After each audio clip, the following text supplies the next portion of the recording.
There is, quote, no such thing as absolute privacy in America. Great.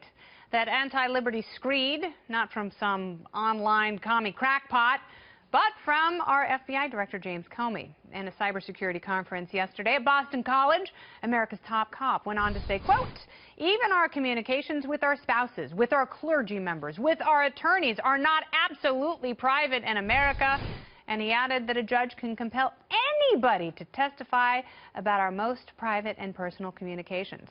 And while he may be speaking from a purely legal standpoint, is this really the direction our nation should be going? Where we can't even talk to a priest without worrying about the feds. Thanks, Director Comey. Mollie Hemingway joins me. She's the senior editor at the Federalist. And it appears as though our FBI director has forgotten about the concept of federalism. Mollie, welcome. It's great to be here. So, Mollie, should we be worried about privacy and its total sacrifice at the altar of so-called security? Absolutely. And, you know, he said that we don't have an expectation of absolute privacy, which is why you do want to make sure that when you're talking to a spouse or a priest or an attorney, that they're willing to keep your secrets safe, even if they're compelled to testify by a judge. You know, are they willing to go to jail? But much worse than that is just that we don't have much of an expectation of privacy in general. Yeah. We have accepted this surveillance state that operates at the local, state, and federal level, whether it's traffic cameras or red light cameras, or NSA picking up metadata on millions of Americans. Or the FBI reading essentially every email transmission that comes in and out of this country. Right, and we don't have a good understanding in our country of what type of accountability there is for this.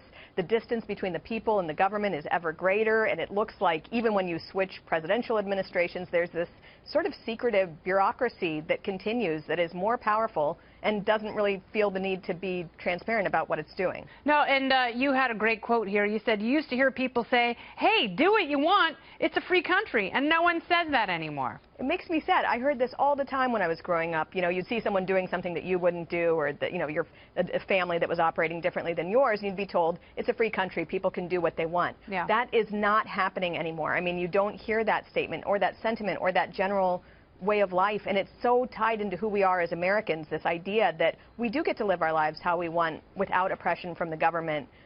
It's fading, and I think we should be very careful about what that means for us as a people. And I think the implication here from the FBI director is, yeah, there's no such thing as absolute privacy, therefore you shouldn't expect any privacy. It seems like that's the next step for him, and we're losing quite a few hops in the middle, and that is not okay. People should not give up the fight for privacy and the freedom that is implied in it.